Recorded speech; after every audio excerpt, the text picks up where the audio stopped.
This is the perfect, simple, elevated salad. We've got the juicy tomatoes and then the crunchy, crisp cucumbers and bell peppers, creamy avocados, and the salty bites with the cheese and the olives. This is a winner. When the stock market crashed in 1929, most American families lost everything except those who had something priceless growing right in their backyards. 30 incredible foods that our grandmothers carefully tended in their home gardens became the difference between survival and starvation during America's darkest decade. These weren't just vegetables, they were lifelines that kept entire families fed when money disappeared and stores sat empty. Let's discover the forgotten foods from Grandma's garden that literally saved a generation. Tomatoes, Grandma's canning champions. In every Depression-era grandmother's garden, tomatoes held the place of honor, not just because they were delicious, but because they were the foundation of winter survival. Grandmothers across America knew that a successful tomato harvest meant their families would eat well through the coldest months when fresh food was just a memory. What made Grandma's tomatoes so special was their incredible productivity and preservation potential. 2 women weeding pepper and tomato plants in a home vegetable garden in Georgia in 1938 showed just how essential these crops had become. A single tomato plant could produce 30 to 40 pounds of fruit throughout the growing season, providing far more than a family could eat fresh. But the real magic happened in Grandma's kitchen during canning season. These resourceful women would transform bushels of tomatoes into sauce, paste, whole canned tomatoes, and juice that would line their pantry shelves. The high acid content of tomatoes made them safe to can using simple water bath methods that any grandmother could master in her own kitchen. Depression-era grandmothers developed countless ways to stretch their tomato harvest. They would make tomato soup for warming winter meals, tomato gravy to pour over bread and biscuits, and tomato sauce to transform simple pasta into a filling dinner. Some grandmothers even learned to make tomato preserves and relishes that could brighten the darkest winter day. The varieties grandmothers grew were specifically chosen for canning and storage. Large paste tomatoes, like San Marzano, were perfect for sauce, while meaty slicing varieties could be canned whole. Cherry tomatoes provided fresh eating throughout the summer, while the main crop matured. Smart grandmothers saved their best tomato seeds each year, carefully drying and storing them to ensure the next year's crop. This seed-saving tradition meant families could grow tomatoes year after year without spending precious money on new plants. In Texas, great-grandmother Arva grew tomatoes alongside corn, beets, peas, watermelon, cantaloupe, carrots, onions, yellow squash, cucumbers, green beans, okra, lettuce, and spinach in their 5,000-square-foot garden. But tomatoes remained the crown jewel, the crop that turned summer abundance into winter security through the careful hands of a grandmother who understood that preserving food meant preserving life. Potatoes, the dependable foundation. No vegetable earned a more honored place in Grandma's Depression-era garden than the humble potato. These reliable tubers became the absolute foundation of family survival because they could be counted on to produce abundant food even when everything else failed. Grandmothers learned that potatoes were the ultimate insurance crop. Unlike finicky vegetables that needed perfect conditions, potatoes thrived in poor soil, survived unexpected frosts, and could be grown successfully by even inexperienced gardeners. This reliability made them the backbone of every family's food security plan. What truly set potatoes apart in Grandma's garden was their incredible storage potential. A successful fall harvest could provide fresh food for 6 to 8 months when properly stored in root cellars or cool basements. Grandmothers would carefully layer potatoes in boxes of sand or sawdust, creating natural refrigeration that kept them fresh through the longest winters. The versatility of potatoes made them invaluable to Depression-era grandmothers. They could be boiled for simple meals, mashed to stretch other ingredients, fried for hearty breakfasts, or baked as filling dinners. When meat was scarce, a large baked potato could satisfy hunger and provide essential calories for hard-working family members. Smart grandmothers planted multiple varieties to ensure success.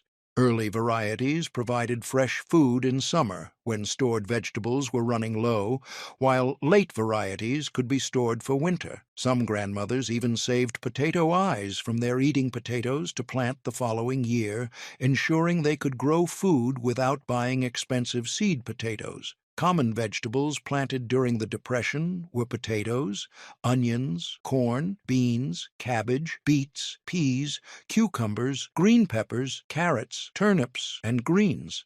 But potatoes topped this essential list because they provided more calories per square foot than almost any other crop. Depression-era grandmothers developed countless ways to use potatoes. Leftover mashed potatoes became potato pancakes the next morning.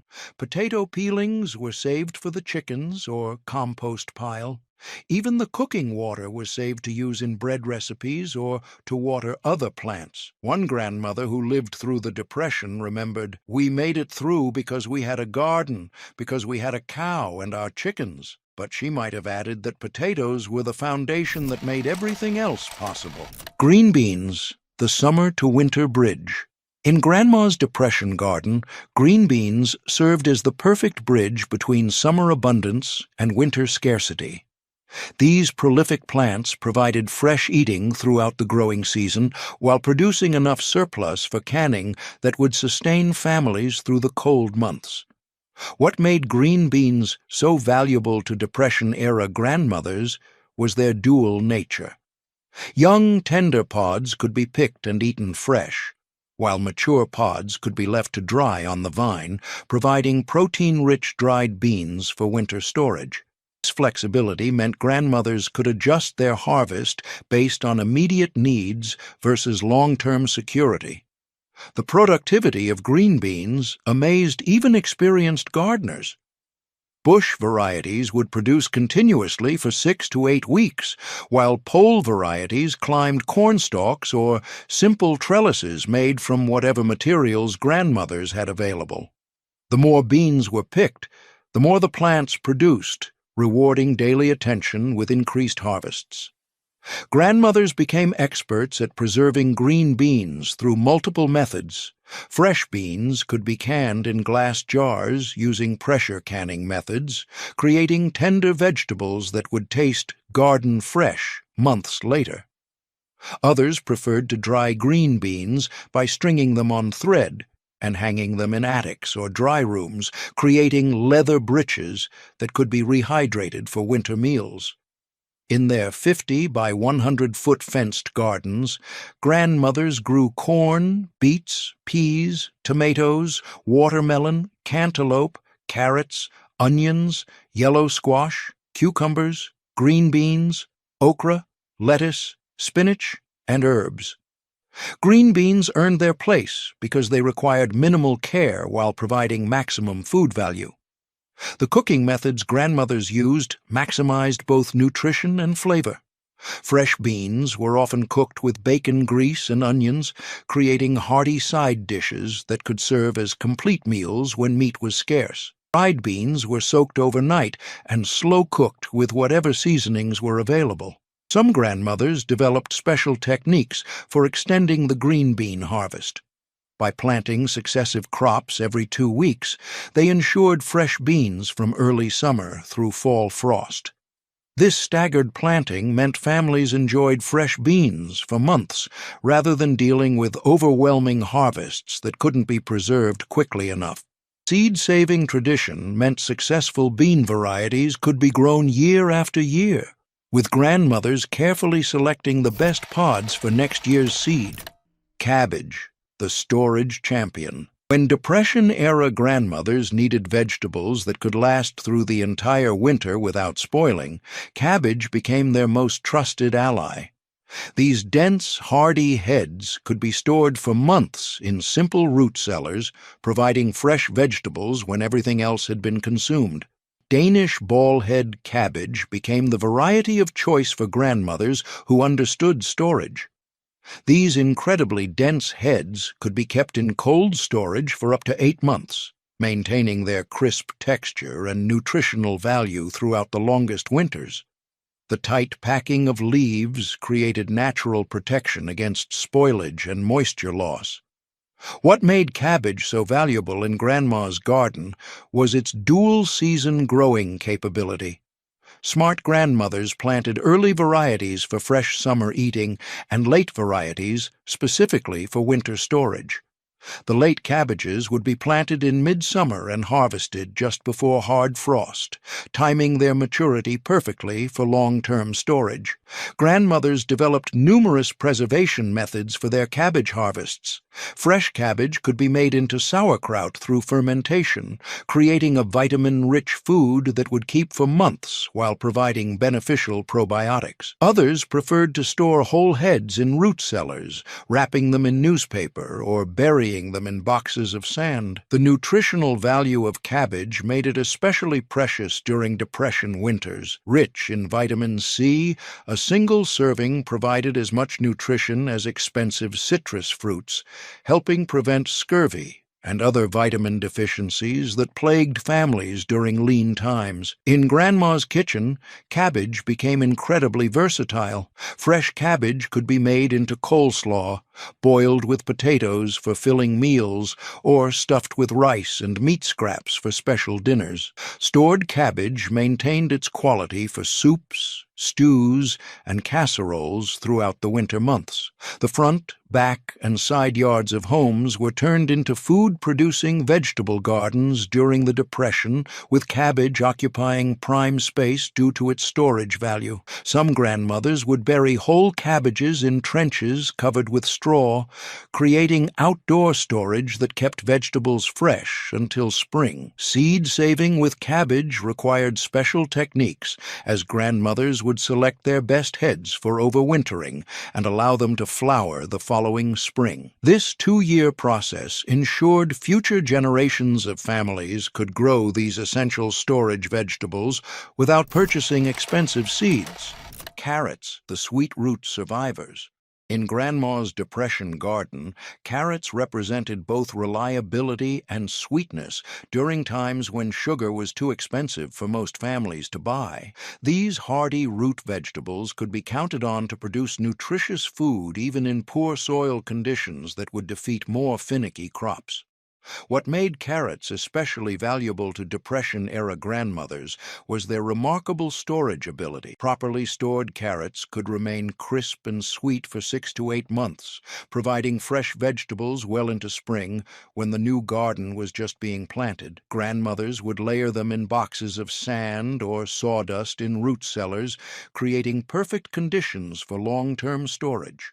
The natural sweetness of carrots made them particularly precious during the Depression. When sugar became a luxury, carrots provided natural sweetness that could satisfy children's cravings and improve the taste of otherwise bland meals. This sweetness actually increased during storage, as cold temperatures converted starches to sugars. Grandmothers learned that carrots could be left in the ground through winter in many climates, using the earth itself as natural storage. They would mark their carrot rows with tall stakes so they could find them under snow, digging fresh carrots, even in frozen ground, when root cellar supplies were running low. The versatility of carrots made them invaluable in Grandma's kitchen.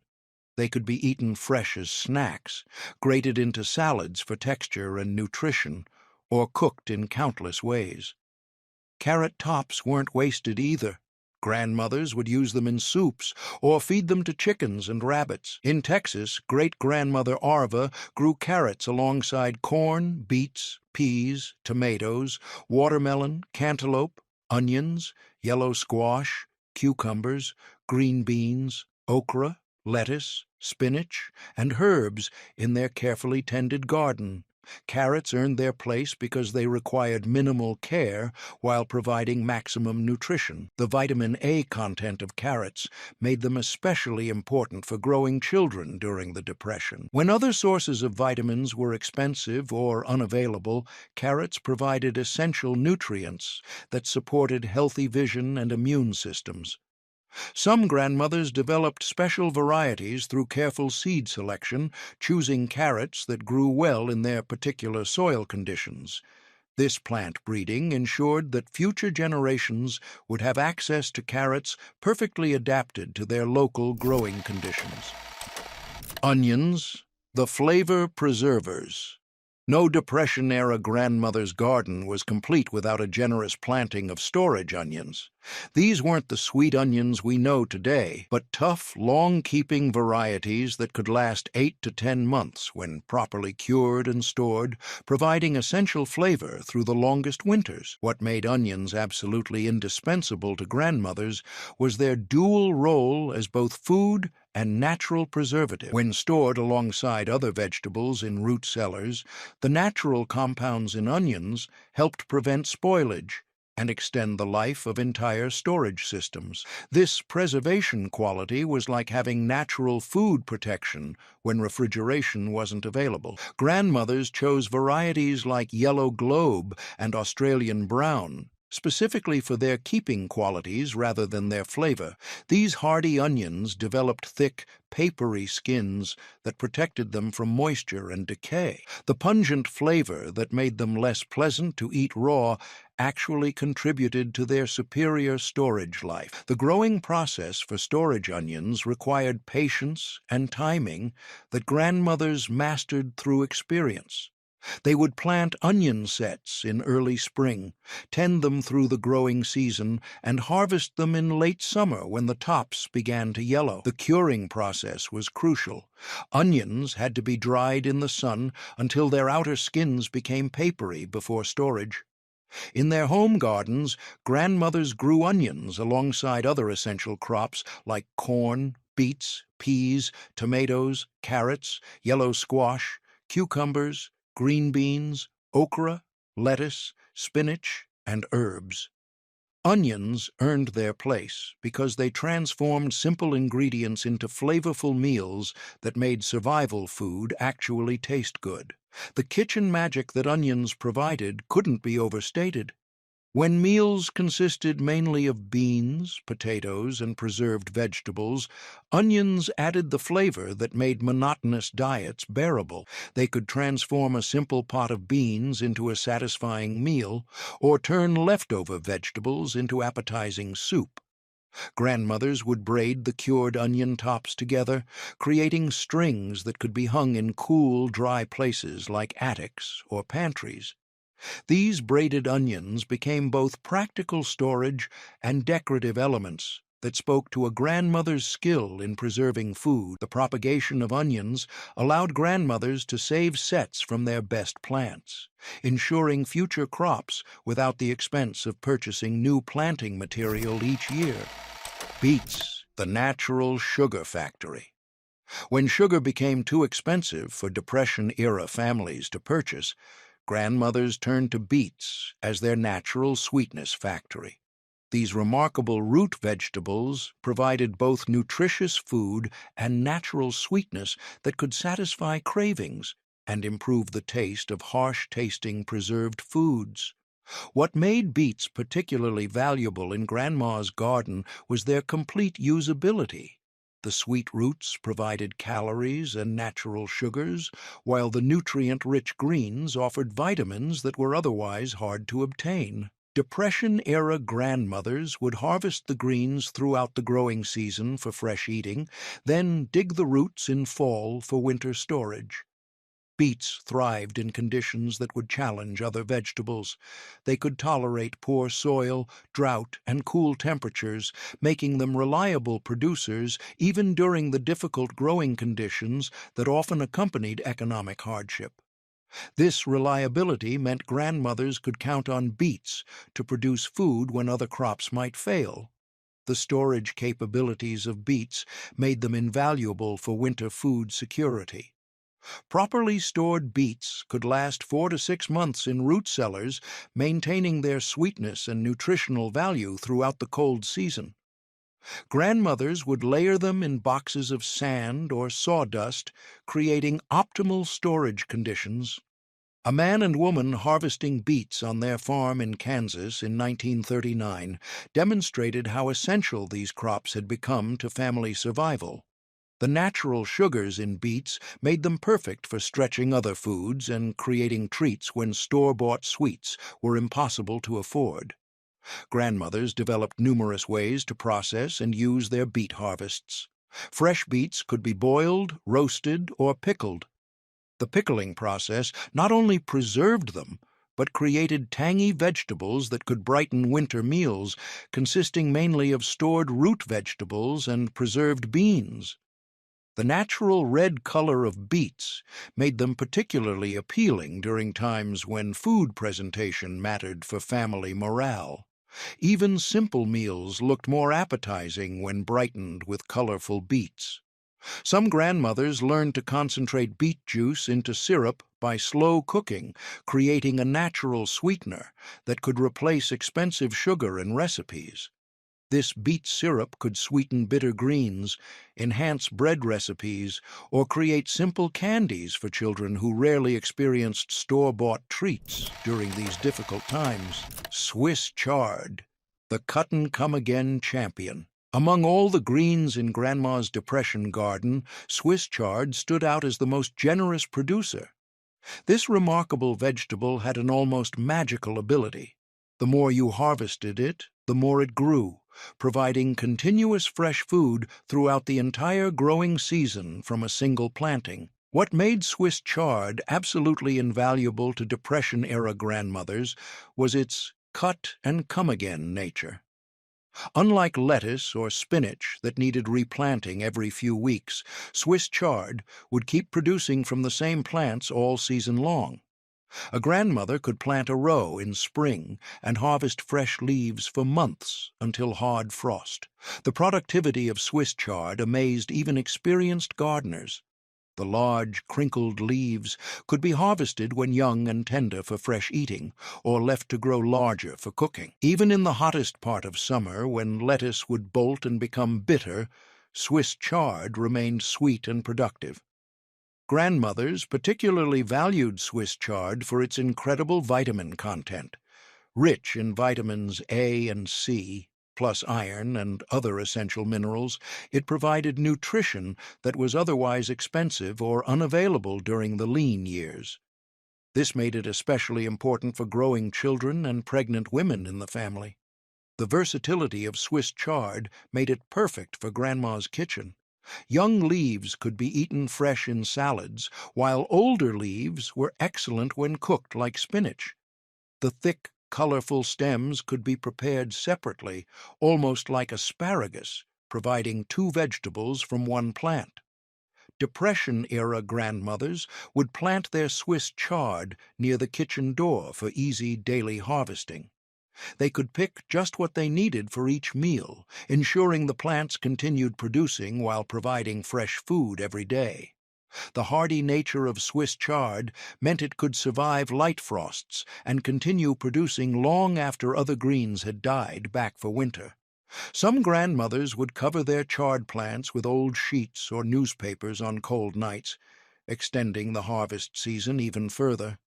Different varieties of Swiss chard provided color variety that brightened both gardens and dinner tables. Red-stemmed varieties added beautiful color to gardens, while white and yellow-stemmed types offered mild flavors that even children would eat willingly. Turnips, the quick relief miracle. When families faced the prospect of winter without enough stored food, turnips became Grandma's miracle crop. In just 6 weeks from planting to harvest, these fast-growing vegetables could provide fresh food when time was running out and hope was wearing thin. What made turnips absolutely essential in Grandma's Depression garden was their incredible speed combined with complete reliability.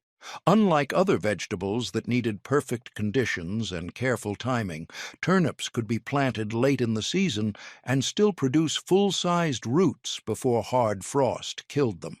The drought tolerance of turnips made them particularly valuable during the difficult growing conditions that often accompanied economic hardship.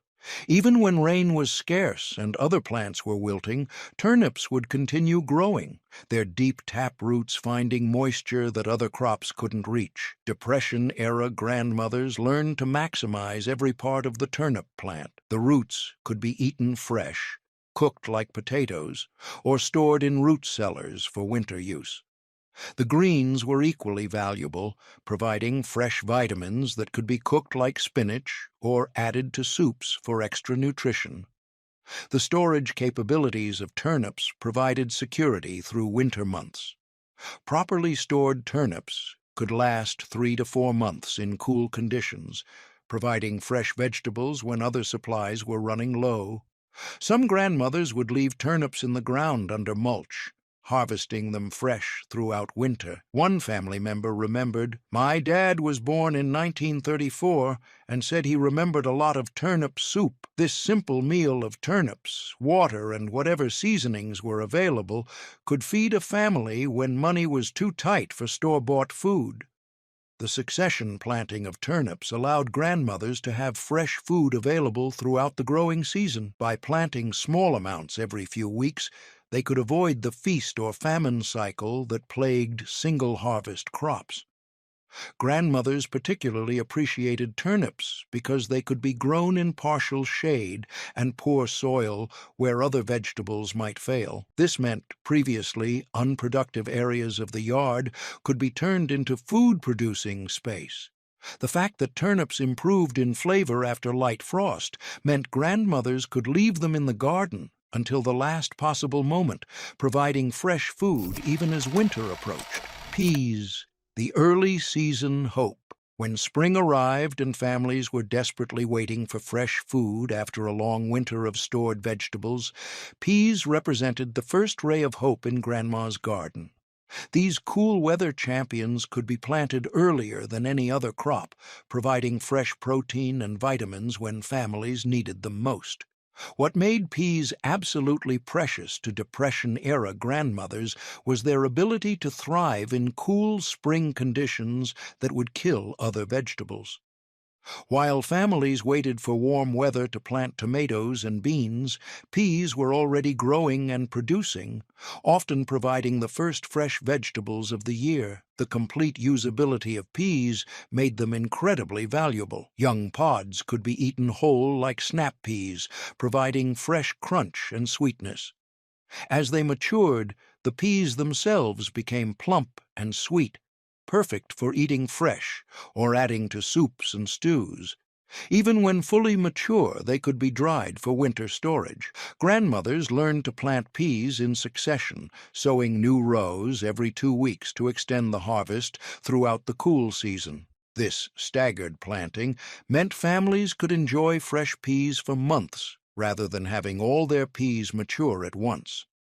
The nitrogen-fixing ability of peas made them valuable beyond just food production. These plants actually improved the soil where they grew, enriching it for later crops like corn and tomatoes. Smart grandmothers would plant peas in areas destined for heavy-feeding crops later in the season. Bean and pea crops were great for protein and soil enrichment, making them doubly valuable in Depression-era gardens. While families needed the protein and fresh taste, the plants were also preparing the soil for better harvests throughout the season. The preservation of peas allowed grandmothers to extend their value beyond the growing season. Fresh peas could be blanched and dried, creating a protein-rich food that would keep for months. Others preferred to can fresh peas, maintaining their green color and tender texture for winter meals. The psychological benefits of early peas shouldn't be underestimated. After months of eating stored root vegetables and preserved foods, the fresh taste of spring peas represented renewal and hope that better times were coming with the growing season. Cucumbers, the refreshing producers. During the hot summer months of the Depression, when families were working hard in gardens and struggling to stay cool without modern conveniences, cucumbers provided essential refreshment while producing abundant harvests that could be preserved for winter eating. What made cucumbers particularly valuable in Grandma's garden was their incredible productivity. A few cucumber plants could produce dozens of cucumbers throughout the summer, providing far more fresh food than a family could eat. This abundance was actually beneficial because it meant plenty of cucumbers for pickling, Grandma's favorite preservation method. The high water content of fresh cucumbers made them naturally cooling and refreshing during hot summer days when families were working hard in gardens or doing physical labor. They could be eaten fresh as snacks, added to salads for crunch, or used to make cooling drinks when other refreshments weren't available. Depression-era grandmothers became experts at making pickles from their cucumber surplus. Dill pickles, sweet pickles, and bread-and-butter pickles lined pantry shelves, providing tangy vegetables that could brighten winter meals, consisting mainly of stored root vegetables and preserved beans. The pickling process itself became a valuable skill that grandmothers passed down through generations. Using vinegar, salt, and whatever spices were available, they could transform surplus cucumbers into foods that would keep for months without refrigeration. In their carefully planned gardens, grandmothers grew cucumbers alongside other essential crops like corn, beets, peas, tomatoes, carrots, onions, yellow squash, green beans, okra, lettuce, spinach, and herbs. Cucumbers earned their place because they required minimal care while providing maximum food value. The cooling properties of cucumbers had medicinal uses that Depression-era grandmothers valued. Cucumber slices could soothe sunburned skin from long days working in the garden, while the mild flavor made them easy to digest when other foods caused stomach problems during stressful times. Some grandmothers learned to use cucumber vines as living mulch, allowing them to spread across the ground where they would shade soil and conserve moisture for other plants. This technique maximized garden productivity while reducing the need for additional water during dry periods. The seed-saving tradition with cucumbers was particularly important since good varieties were perfectly adapted to local growing conditions. Lettuce, the fresh comfort. Even during the hardest times of the Depression, grandmothers understood that families needed fresh, crisp vegetables that provided psychological comfort as well as nutrition. Lettuce filled this crucial role, offering fresh eating that reminded families of better times and normal meals. What made lettuce especially valuable in Grandma's garden was its quick growth and ability to be planted in succession. Smart grandmothers would plant small amounts of lettuce every 2 weeks, ensuring a continuous supply of fresh greens throughout the growing season, rather than having everything mature at once. The psychological benefits of fresh lettuce couldn't be overstated during times when meals consisted mainly of beans, potatoes, and preserved vegetables. Fresh lettuce could transform a simple sandwich into something that felt special, or turn leftover vegetables into an appetizing salad that lifted family spirits. Depression-era grandmothers learned to grow lettuce in partially shaded areas of their gardens, often planting it between taller crops like corn or tomatoes. This protection from intense summer sun prevented the bitter taste that develops when lettuce bolts in hot weather, extending the harvest season significantly. The water content of lettuce made it particularly refreshing during hot summer months when other cooling foods weren't available. Fresh lettuce provided hydration along with vitamins and minerals that supported family health during stressful times. Grandmothers developed techniques for protecting their lettuce crops during temperature extremes. In hot weather,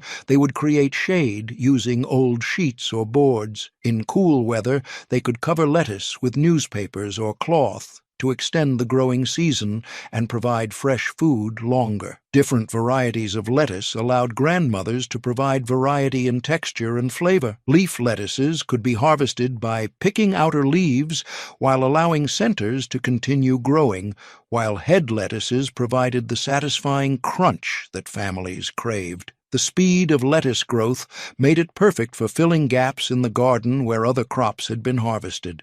Grandmothers could plant lettuce in spaces vacated by early peas or beans, maximizing the productivity of every square foot of garden space. Even small amounts of fresh lettuce could make Depression-era meals feel less desperate and more hopeful, providing the illusion of abundance when abundance was just a memory. Spinach, the iron-rich quick grower. When families needed nutrient-dense greens that could be grown quickly and harvested early in the season, spinach became one of Grandma's most valuable crops.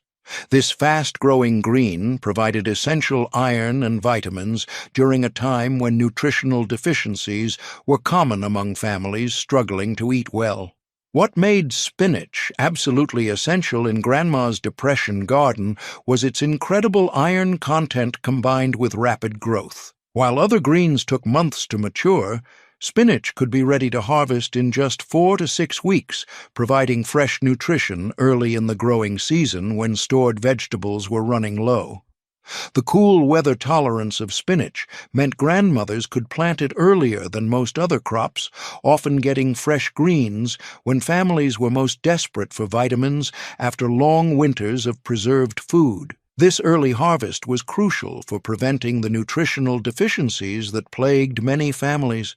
Depression-era grandmothers learned to plant spinach in succession throughout the cool seasons, sowing new seeds every few weeks to ensure continuous supplies of fresh greens. This technique provided fresh spinach from early spring through late fall, with the plants actually preferring cooler temperatures. The versatility of spinach made it invaluable in Grandma's kitchen. Young, tender leaves could be eaten fresh in salads, providing raw vitamins that cooking might destroy. Older leaves were excellent when cooked, either alone or added to soups, stews, and egg dishes to boost their nutritional value.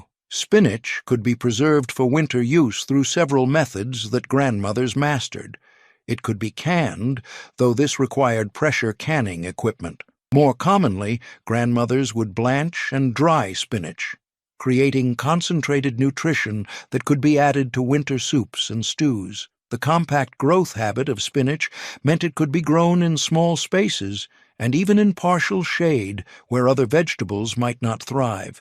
This allowed grandmothers to maximize the productivity of every corner of their gardens. Some grandmothers would save spinach seeds by allowing a few plants to bolt and flower, though this required careful selection of the best plants and proper timing. This seed saving ensured future crops without the expense of purchasing new seeds each year. The nutritional density of spinach made it particularly important for pregnant women and growing children in Depression-era families.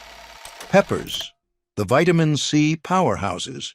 In Grandma's Depression garden, peppers served as concentrated sources of vitamin C that could prevent scurvy and other deficiency diseases common during times of poor nutrition.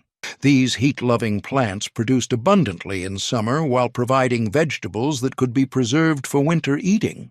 What made peppers particularly valuable to Depression-era grandmothers was their incredible vitamin C content, often higher than expensive citrus fruits that most families couldn't afford.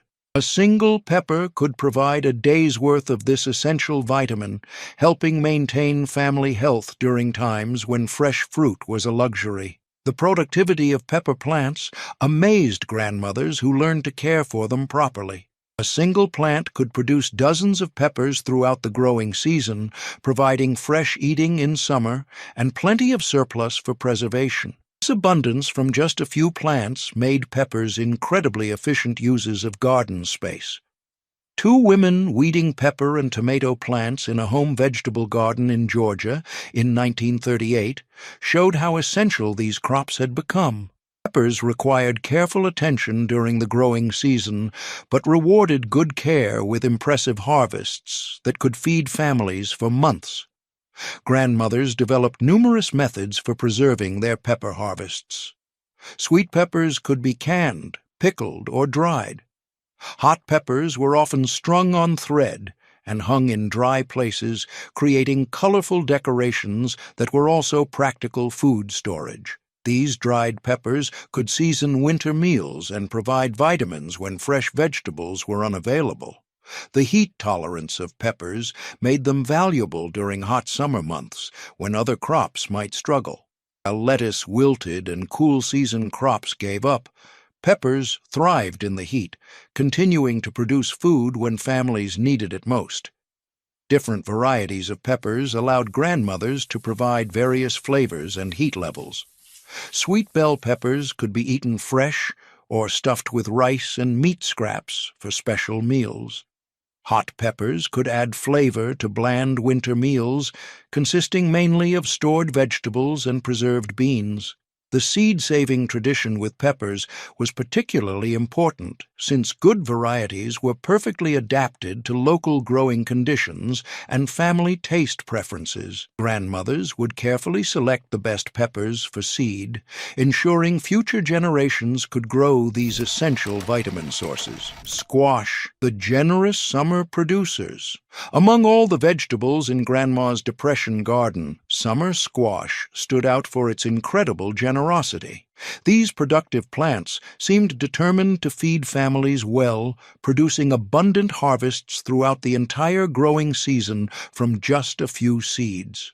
What made summer squash absolutely invaluable to Depression-era grandmothers was their cut-and-come-again productivity. The more squash were harvested, the more the plants produced. A single hill of squash could provide dozens of vegetables throughout the summer, feeding families fresh food for months while requiring minimal care. The rapid growth of summer squash meant grandmothers could provide fresh food quickly when families needed it most. From planting to first harvest took only 50 to 60 days, and then the plants would continue producing until frost killed them. This reliable production made squash essential for feeding large families. Yellow squash was grown alongside other essential crops in grandmother's carefully planned gardens. The large leaves of squash plants helped shade soil and conserve moisture, making them valuable companion plants that helped other vegetables survive hot, dry conditions. The nutritional value of summer squash made it particularly important during the Depression. Rich in vitamin C and other essential nutrients, squash helped prevent the vitamin deficiencies that plagued many families during lean times. The high water content also provided hydration during hot summer months. Grandmothers developed countless ways to prepare and preserve summer squash. Fresh squash could be sliced and fried, baked into casseroles, added to soups, or even grated and used in bread recipes. The mild flavor made it versatile enough to stretch other ingredients while adding bulk and nutrition to meals. The preservation of summer squash allowed grandmothers to extend its value beyond the growing season. Squash could be canned, dried, or stored in root cellars for several months. Some grandmothers would slice and dry squash, creating vegetable chips that provided nutrition and flavor throughout winter. The large size of mature squash meant that a single vegetable could feed an entire family. When times were particularly hard, a large summer squash could provide the main course for dinner, stretching scarce resources while ensuring everyone had enough to eat. Corn, the Calorie foundation. When Depression-era grandmothers needed crops that could provide serious calories to sustain hard-working families through difficult times, corn became the absolute foundation of survival. This versatile grain provided both immediate nutrition as fresh eating and long-term security when dried and ground into meal. What made corn truly exceptional in Grandma's garden was its incredible calorie density. Unlike vegetables that provided mainly vitamins and water, corn delivered substantial calories that could sustain families through physically demanding work. A single ear of corn could provide significant energy, while a good harvest could feed a family for months. Grandmothers typically grew field corn rather than sweet corn, though many planted both varieties. Field corn was allowed to dry on the stalks until the kernels became hard, then harvested and stored for winter, grinding into cornmeal. This cornmeal became the foundation for cornbread, mush, and countless other filling meals. In Texas, great-grandmother Arva grew corn alongside beets, peas, tomatoes, watermelon, cantaloupe, carrots, onions, yellow squash, cucumbers, green beans, okra, lettuce, spinach, and herbs in their 5,000-square-foot garden. Corn earned prime space because it provided more calories per plant than any other crop. The storage capabilities of corn made it invaluable for long-term food security. Properly dried corn could last for years when stored in cool, dry conditions. Grandmothers would store whole ears in cribs or shell the kernels and keep them in barrels or large containers, ensuring their families had basic calories available no matter what. The versatility of corn meant it could be prepared in countless ways. Fresh corn could be eaten off the cob, cut off and added to soups, or ground fresh for puddings and breads. Dried corn could be ground into meal, cracked for porridge, or even popped for treats when other snacks weren't available. Smart grandmothers saved their best ears for seed, carefully selecting corn with the largest kernels and most robust growth. This seed-saving tradition ensured future crops while allowing gradual improvement of varieties through selection.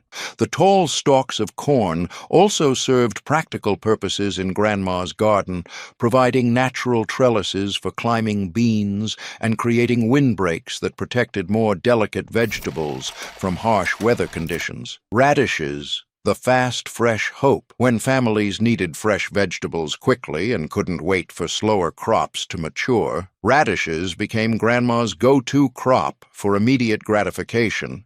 These speedy growers could provide fresh food in just 3 to 4 weeks, offering hope and nutrition when families were desperate for variety. What made radishes absolutely essential in Grandma's Depression garden was their incredible speed combined with reliability. Unlike other vegetables that might fail due to poor weather or inexperience, radishes almost always succeeded, making them perfect for beginning gardeners or emergency food situations. Depression-era grandmothers grew much larger radishes than the small red ones we know today. Winter radishes could grow as big as turnips, providing substantial food rather than just garnish. These larger varieties could feed a family and be stored for weeks in cool conditions. The succession planting of radishes allowed grandmothers to have fresh food available throughout the growing season. By planting small amounts every week or two, they could ensure continuous fresh radishes rather than having everything mature at once and potentially go to waste. The complete usability of radish plants made them incredibly valuable. The roots provided crisp, fresh eating with a peppery bite that could wake up tired taste buds. The greens were equally valuable, providing fresh vitamins that could be cooked like spinach or added to soups for extra nutrition. Radishes served an important companion planting function in Grandma's garden. Their natural compounds helped repel certain pests, making them valuable border plants around more vulnerable crops. This pest control effect provided additional value beyond just food production. The storage capabilities of winter radishes extended their usefulness well beyond the growing season. These larger varieties could be stored in root cellars for months, providing fresh, crisp vegetables when other storage crops were becoming soft or losing their appeal. The soil improvement qualities of radishes made them valuable cover crops. Their deep taproots helped break up compacted soil, making it easier for other crops to grow successfully. Some grandmothers would plant radishes specifically to improve difficult soil areas. The therapeutic value of radishes was recognized by Depression-era grandmothers who used them to aid digestion and provide natural remedies for various ailments when medical care was too expensive. Kale, the frost-sweet survivor. When other greens gave up at the first sign of cold weather, kale stood strong in Grandma's garden actually improving in flavor as temperatures dropped. This hardy green became essential for providing fresh nutrition during the transition from fall to winter when most other vegetables had finished producing. What made kale absolutely remarkable in Grandma's Depression garden was how frost actually improved its flavor.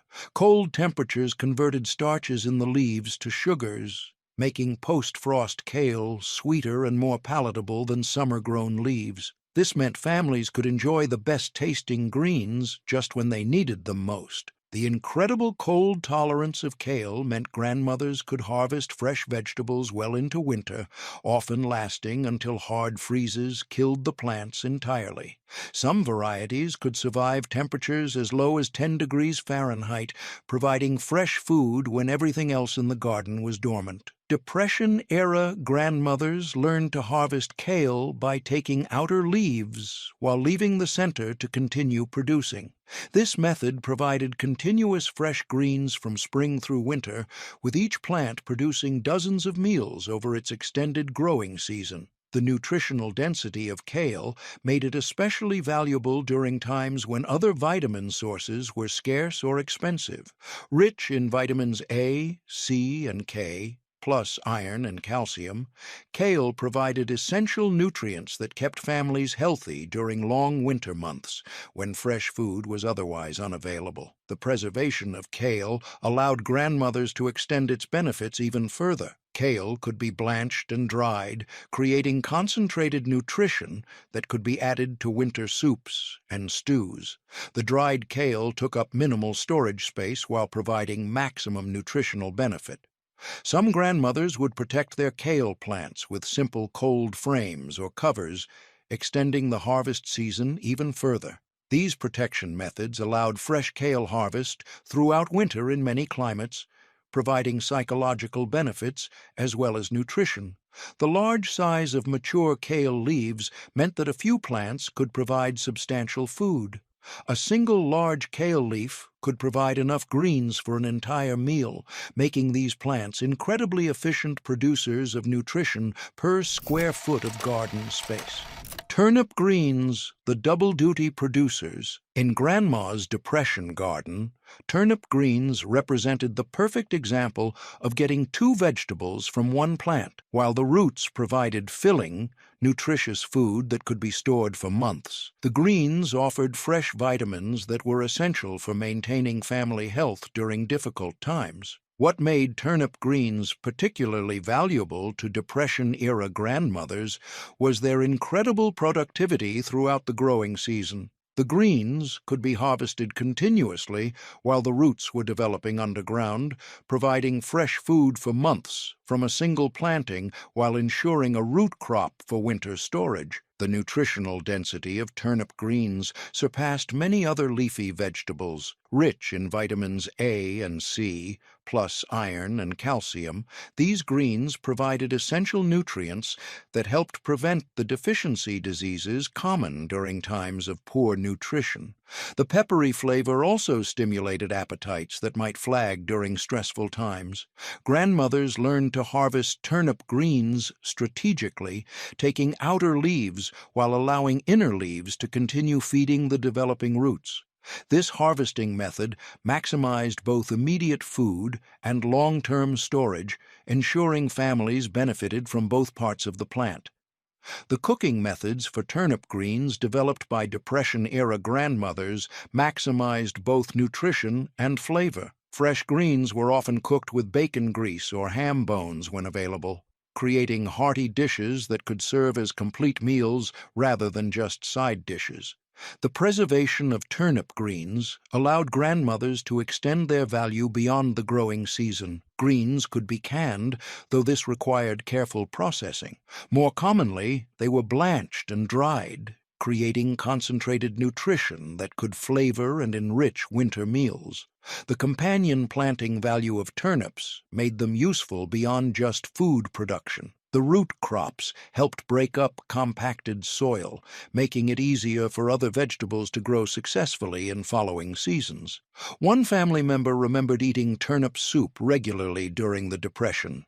a simple but nourishing meal that combined both roots and greens in a filling dish that could feed a large family. This type of complete utilization represented the resourcefulness that Depression-era grandmothers developed out of necessity. The succession planting of turnips ensured continuous supplies of both fresh greens and storage roots throughout the growing season.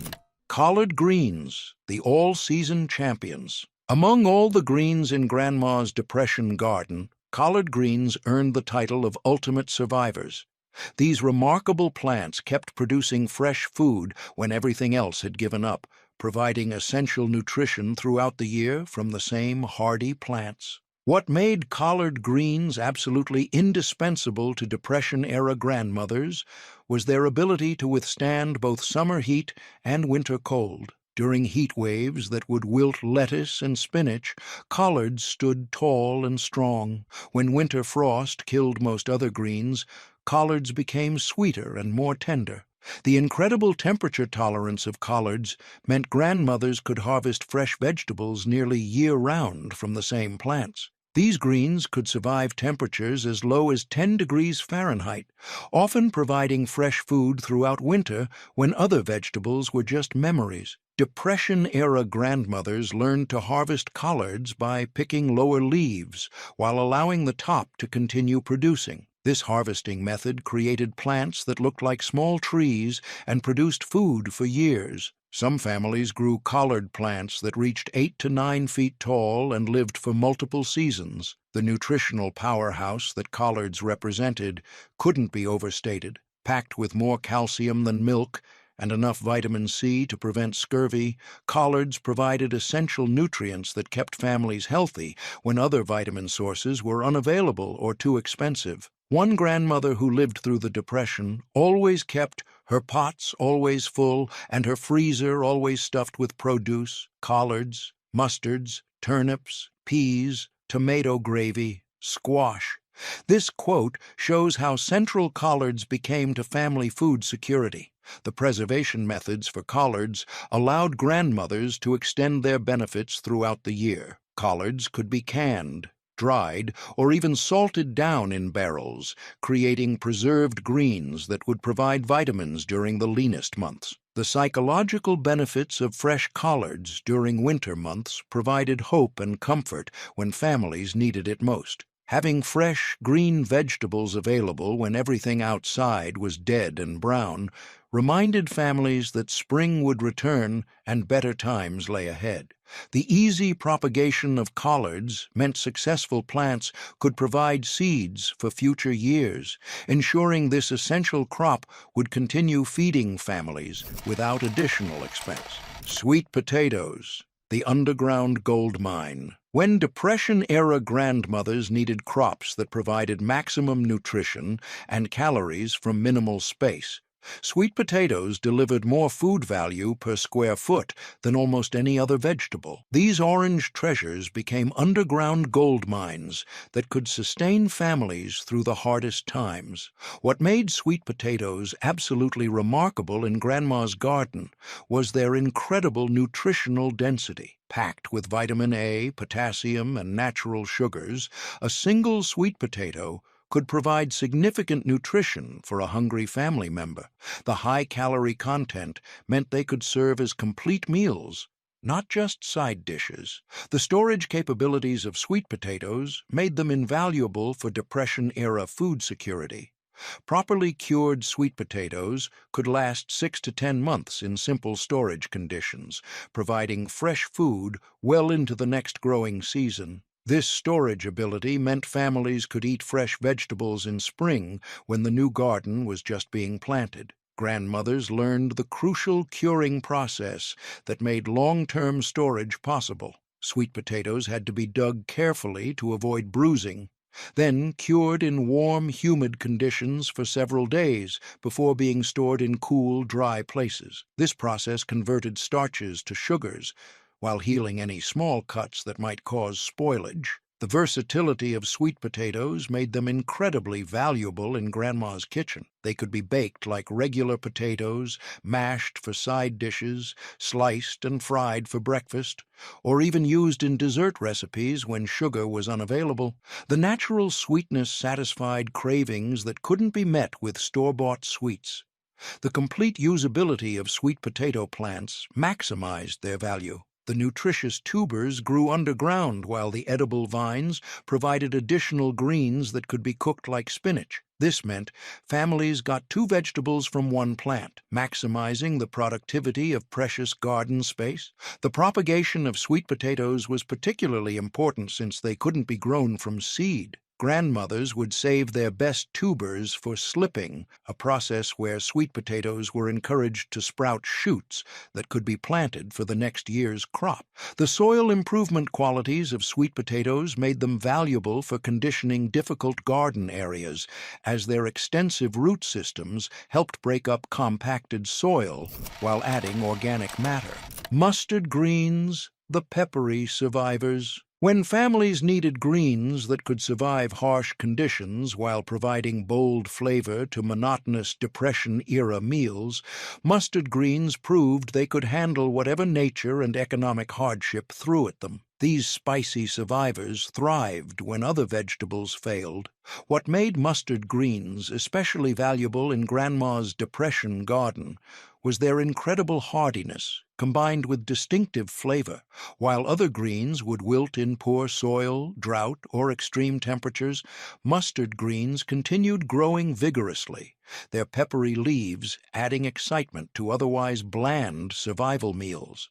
The drought tolerance of mustard greens made them particularly reliable during the difficult growing conditions that often accompanied economic hardship. Their deep tap roots could find moisture that other crops couldn't reach, ensuring fresh food even when rain was scarce and irrigation wasn't possible. Depression-era grandmothers learned to use the sharp flavor of mustard greens as natural seasoning. When meals consisted mainly of bland beans, potatoes, and stored vegetables, the peppery bite of mustard greens could wake up tired taste buds and make simple food more appealing.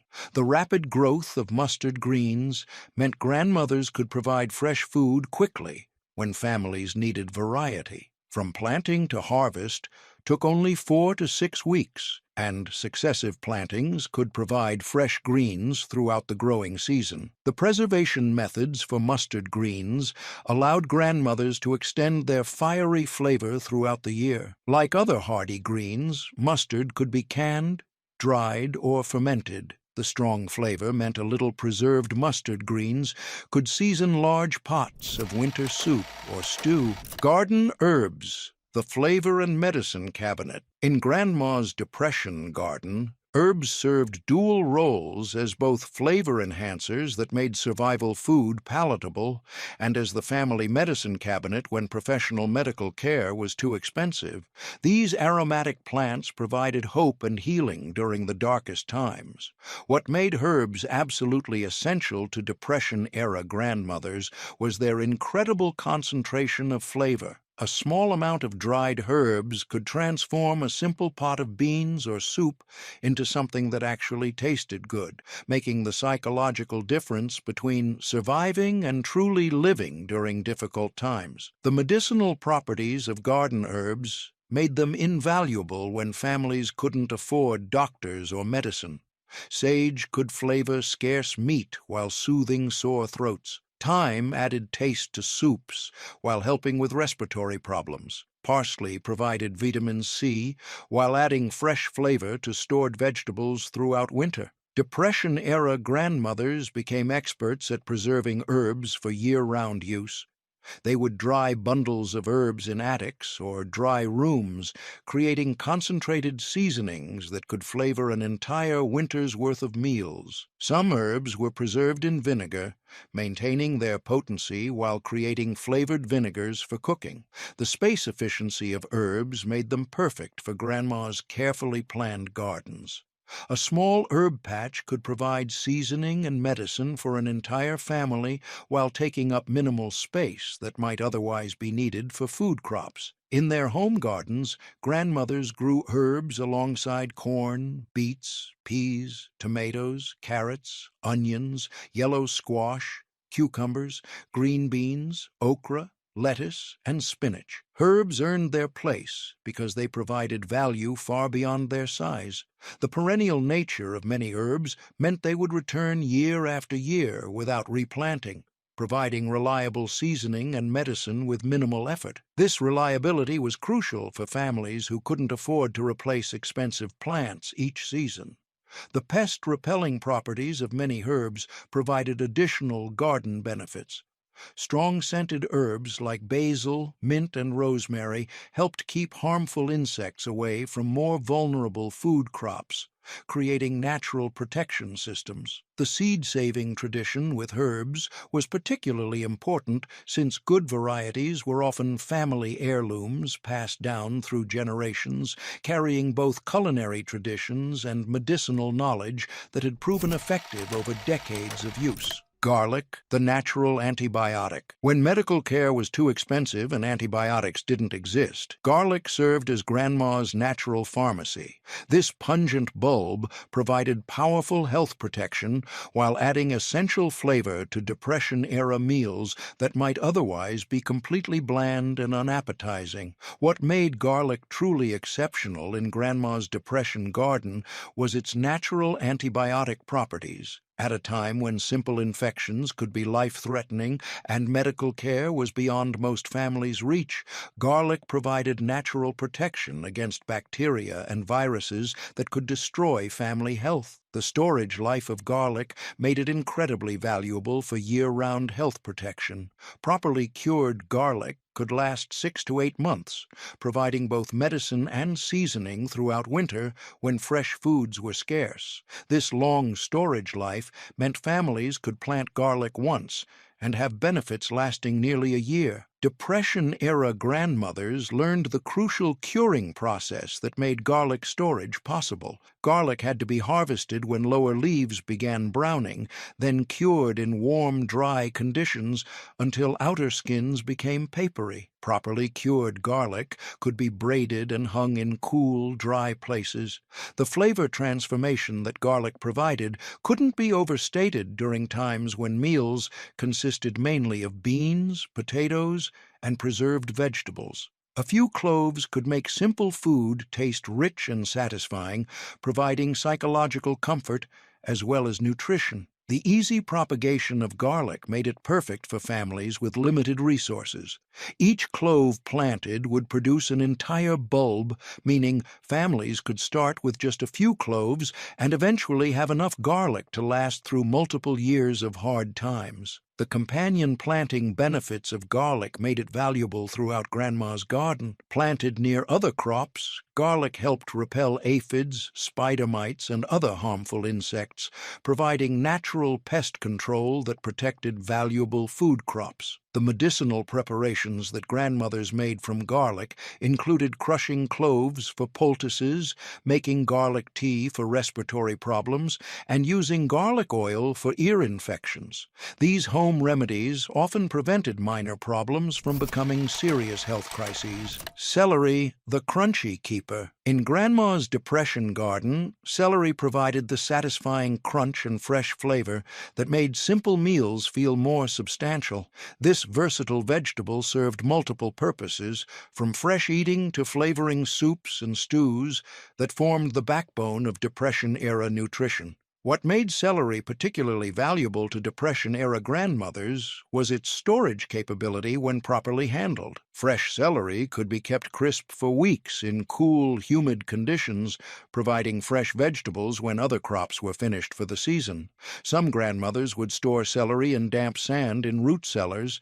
The complete usability of celery plants maximized their value in Grandma's garden. The crisp stalks provided fresh eating and cooking ingredients, while the flavorful leaves were dried and used as seasoning throughout winter. Even the seeds were valuable, providing concentrated celery flavor for seasoning, salt, and spice blends. Depression-era grandmothers learned that celery could be blanched in the garden by mounding soil around the stalks, creating tender, pale celery that was less bitter than green varieties.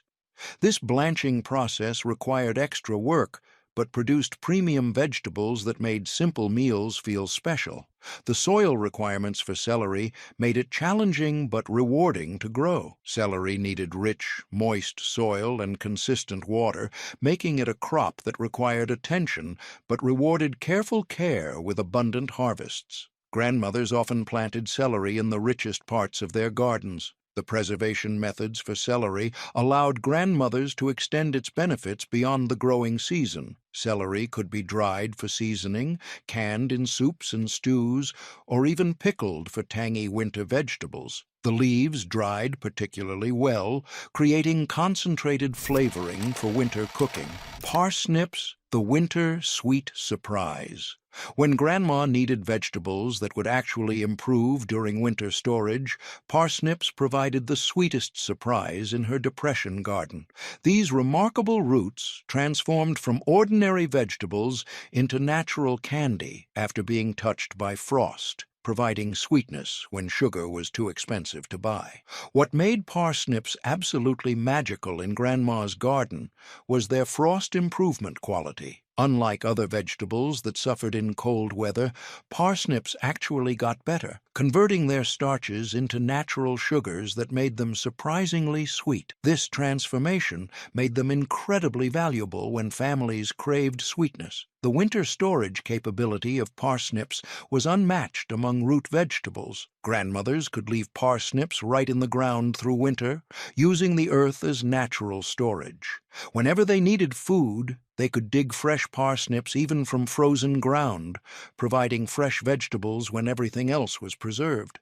Depression-era grandmothers learned to mark their parsnip rows with tall stakes so they could find them under snow. This ground storage system meant fresh food was always available without the need for root cellars or special storage equipment. The calorie density of parsnips made them particularly valuable for hard-working families. These roots provided more calories than carrots or potatoes, making them perfect energy foods during physically demanding times. The natural sweetness also provided psychological comfort when other treats weren't available. The versatility of parsnips in Grandma's kitchen was remarkable. Leeks, the mild onion alternative. When Grandma needed the flavor benefits of onions but wanted something milder and more versatile, leeks provided the perfect solution while offering superior winter hardiness and storage qualities.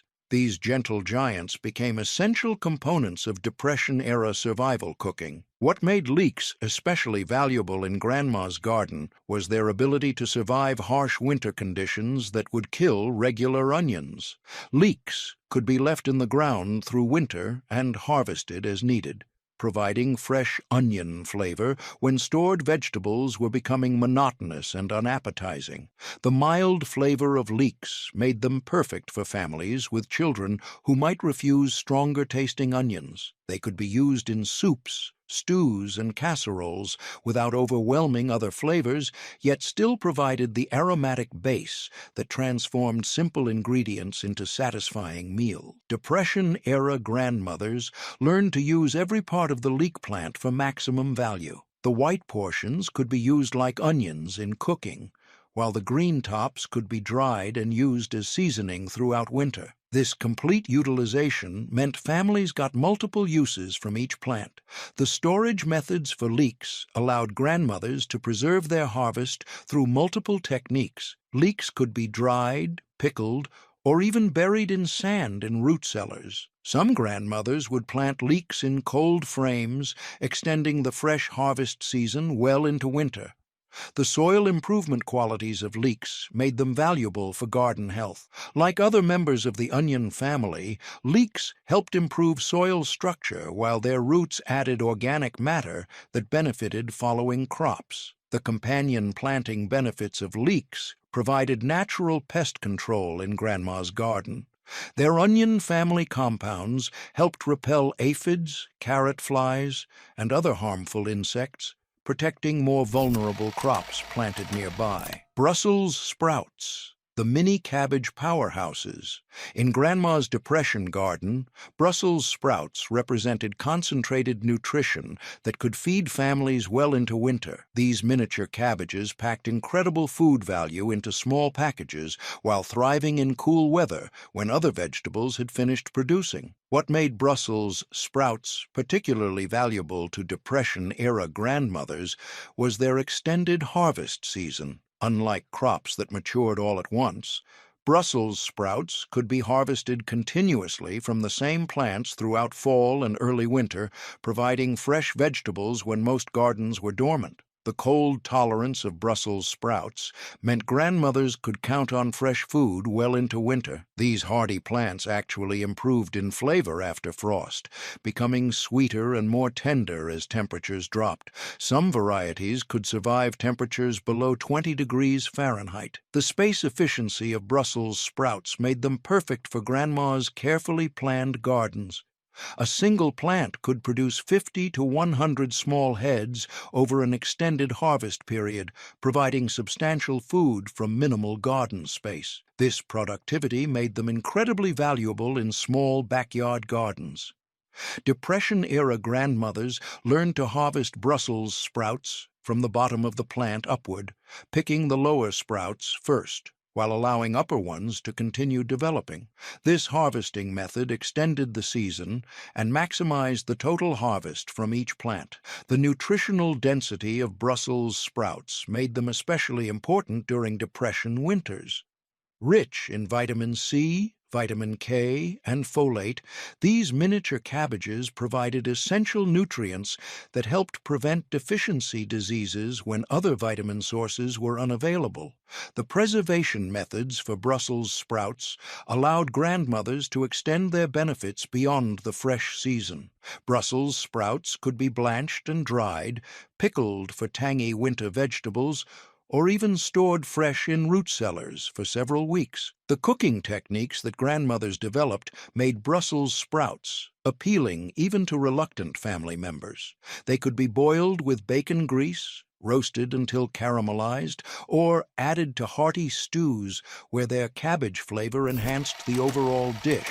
Rutabagas, the purple top survivors. When Grandma needed vegetables that could survive poor soil, harsh weather, and long storage while providing maximum nutrition, Rutabagas proved themselves as the ultimate survivors in Depression-era gardens. These purple-topped roots earned their nickname as poor man's potatoes while providing superior nutrition. What made Rutabagas absolutely indispensable in Grandma's garden was their incredible reliability. When other root crops failed due to drought, poor soil, or pest problems, Rutabagas continued growing vigorously, producing bumper crops even under the worst conditions that often accompanied economic hardship. The storage life of Rutabagas was unmatched among root vegetables. These hardy roots could stay fresh for 4 to 6 months in simple root cellars, providing families with fresh vegetables well into spring when new gardens were just being planted. This storage ability meant winter food security. The nutritional superiority of Rutabagas over regular potatoes made them particularly valuable during the Depression. Rutabagas contained more vitamin C than oranges, helping prevent scurvy and other vitamin deficiencies that plagued families during times of poor nutrition. Depression-era grandmothers learned that Rutabagas actually improved in flavor during storage. The natural sugars developed during cold storage, making late winter Rutabagas sweeter and more appealing than freshly harvested ones. This improvement meant families had better food to look forward to. The versatility of Rutabagas in Grandma's kitchen was remarkable. They could be mashed like potatoes, roasted for sweetness, added to stews for bulk, or even eaten raw when shredded. The natural sweetness that developed made them especially appealing to children. The soil improvement qualities of Rutabagas made them valuable for garden health. Their deep tap roots helped break up compacted soil, while their large leaves provided substantial organic matter when composted, improving garden productivity for future years. The late-season planting time of Rutabagas made them perfect for following early crops. Grandmothers could plant rutabagas in midsummer where peas or lettuce had been harvested, maximizing garden productivity throughout the growing season. The winter harvest capability meant rutabagas could provide fresh food even after frost killed other vegetables. This extended season was crucial for families who needed fresh vegetables during the transition period between stored summer food and spring planting. Salsify, the oyster-plant treasure. As the final treasure in Grandma's Depression garden, Salsify represented the ultimate in resourceful gardening, a remarkable root vegetable that brought a taste of luxury to even the humblest dinner table while providing reliable nutrition throughout the longest winters. What made Salsify absolutely unique in Grandma's garden was its distinctive oyster-like flavor that reminded families of better times and special meals. During the Depression, when oysters and other seafood were impossible luxuries, Salsify provided that same briny, complex taste that could transform simple meals into something memorable. The winter storage capability of Salsify was perhaps its greatest asset. These remarkable roots could be left right in the ground all winter, staying fresh under snow and frost until families needed them.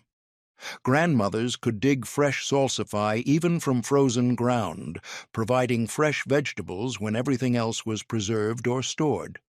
Depression-era grandmothers discovered that salsify was like getting two vegetables in one. They could harvest and eat both the roots and the tender young greens, making every plant twice as valuable in gardens where space was precious, and every square foot had to produce maximum food. The reliability of Salsify made it perfect for challenging growing conditions. Unlike more finicky vegetables, Salsify would grow in poor soil and tolerate drought, making it ideal for families who were struggling to maintain their gardens while dealing with economic hardship. The extended harvest season of Salsify meant grandmothers could dig roots whenever they needed them throughout fall, winter, and early spring. This flexibility was crucial for families who couldn't predict their food needs or storage capabilities. The preparation methods for Salsify allowed grandmothers to create special meals from humble ingredients. The roots could be boiled and mashed, fried like parsnips, or added to soups where their oyster flavor enhanced simple broths. The greens could be cooked like spinach or added to salads. The seed-saving tradition with Salsify was particularly important since this vegetable was not commonly available commercially. Grandmothers who successfully grew Salsify would carefully save seeds to ensure future crops and often shared seeds with neighbors, spreading this valuable survival food throughout their communities. These 30 foods weren't just plants. They were lifelines that carried families through America's darkest decade. Each vegetable in Grandma's garden was chosen for its proven ability to provide reliable nutrition, store safely for months, and grow successfully under harsh conditions. What made these foods truly special was how they worked together as a complete survival system. Fast-growing crops like radishes and lettuce provided immediate relief, while families waited for storage crops to mature. Preservation champions like cabbage and rutabagas bridged the gap between growing seasons. Dual-purpose plants like turnips and Swiss chard maximized every square foot of precious garden space. These weren't random vegetables chosen from seed catalogs. They were time-tested survivors that had proven themselves through previous hardships. Each plant earned its place through generations of selection by grandmothers who knew that families depended on their gardening expertise for survival. Today, as we face our own economic uncertainties, these forgotten foods offer us the same security they provided our grandparents. They remind us that true food independence comes from understanding how to grow, preserve, and prepare the foods that have sustained families through every crisis. The skills our grandmothers developed Seed saving, succession planting, and preservation techniques weren't just gardening methods, they were survival strategies that ensured families could eat well regardless of economic conditions. As one grandmother who lived through the Depression remembered, "We made it through because we had a garden, because we had a cow and our chickens." But the real secret was knowing which plants to grow, how to grow them successfully, and how to preserve their bounty for the lean months ahead. The choice is ours. Will we learn from our grandmother's wisdom and plant these proven survivors in our own gardens? Will we master the preservation techniques that turned summer abundance into winter security? The seeds of survival are still available. The knowledge still exists. The only question is whether we'll have the wisdom to plant Grandma's garden before we need it. Their legacy of resilience and hope lives on in every garden that feeds a family and every skill that's passed from one generation to the next. Which of these 30 foods will you plant first? The legacy of a generation's wisdom waits in every seed, ready to provide the same security that carried our families through their darkest days.